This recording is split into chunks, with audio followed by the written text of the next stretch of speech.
तो चलिए प्रिय भक्तगण, आज हम आपको एक कथा का श्रवण करा रही हूँ जो सुनने मात्र से आपके जीवन में सुख, संपत्ति और धन की वर्षा होगी।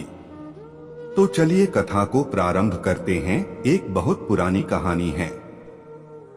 भगवान शिव अपने भक्त को बचाने के लिए एक साधु का रूप धारण कर लेते हैं। अपने भक्त को ज्ञान देते थे और उनकी चर्चा दूर दूर तक हो रही थी। चाहे कोई भी समस्या हो, वे हमेशा उसका समाधान करते थे। जब कभी भी कोई उनसे कोई समस्या बताता था तो वे उसे सुनते, ध्यान देते और फिर आंखें बंद कर दें। फिर अपने ज्ञान से उस समस्या का हल ढूंढ निकलते थे। ऐसे में हर व्यक्ति उनके बारे में केवल एक ही बात सोचता था, शायद इन साधु के पास कोई ऐसी चमत्कारिक शक्तियां हैं जिससे हम सब इस पर ध्यान भी दे सकेंगे और हमारा धन सुरक्षित भी रहेगा, और जब हम अपने गांव पहुंच जाएंगे तो हम वहां पर अपना अपना हिस्सा इसमें से ले लेंगे। उन तीनों मित्रों ने उस मित्र की बात मान ली और उन सभी ने मिलकर अपना अपना हिस्सा एक में रख लिया और वे सभी मिलकर अपने गांव की ओर आगे बढ़े।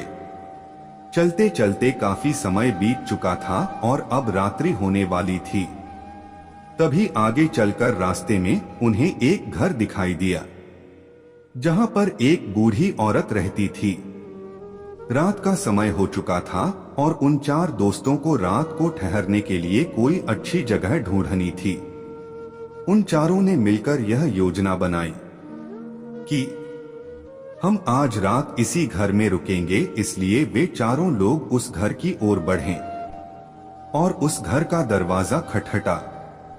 तभी सामने से वह बूढ़ी औरत दरवाजा खोल दो और उन चारों दोस्तों में से एक दोस्त हाथ जोड़कर उस बूढ़ी औरत से कहता है, माताजी, हम अपने गांव की ओर जा रहे थे, लेकिन रास्ते में ही रात हो गई और अब हम इतनी रात में सफर नहीं कर सकते।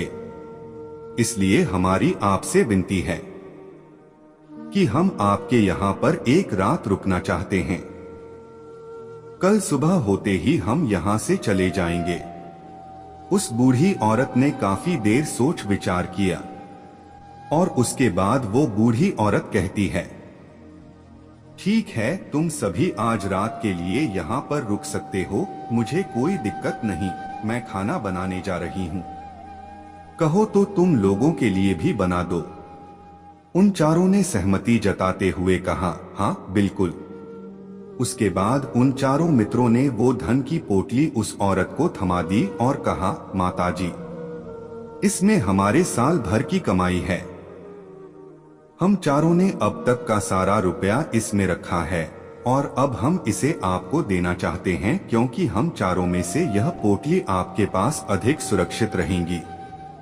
हम बस यही चाहते हैं कि अगर हम में से कोई एक वह धन मांगे तो आप उसे ना दे। हम चारों तो एक साथ आकर ले सकते हैं।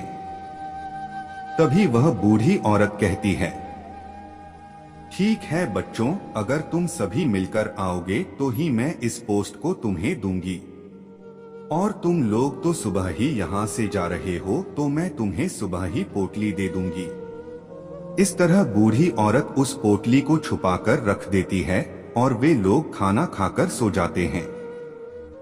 अगली सुबह जब वह चारों उठते हैं तो सभी लोग अपनी आगे की यात्रा के लिए तैयारियां शुरू कर देते। तभी उन चारों मित्रों में से एक मित्र थोड़ा सा बदमाश था। वह अपने उन तीनों मित्रों से कहता है, भाइयों, इस बूढ़ी औरत ने हमारी रात भर खातिरदारी की है, हमें अच्छा भोजन खिलाया, सोने के लिए अच्छी जगह दी, रात भर यहाँ सर छुपाने के लिए एक अच्छा मकान दिया, और हमने अब तक उसके लिए कुछ नहीं किया। वो बूढ़ी औरत अकेले ही खेतों में काम कर रही है। क्या हम सभी यहाँ से जाने से पहले इस बूढ़ी औरत की मदद नहीं कर सकते? उस बदमाश मित्र ने मन ही मन ये योजना बना ली थी कि वह किसी तरह से भी उस बुढ़िया से वो पोटली हासिल करके ही रहेगा। बाकी के तीनों मित्र उसकी बातों में आ जाते हैं और वे सभी मिलकर उस बुढ़िया की मदद करने अर्थात खेतों में काम करने के लिए चले जाते हैं। फिर सभी मिलकर खेतों का काम कर ही रहे थे कि तभी वो बदमाश मित्र अपने बाकी तीनों मित्रों से कहता है,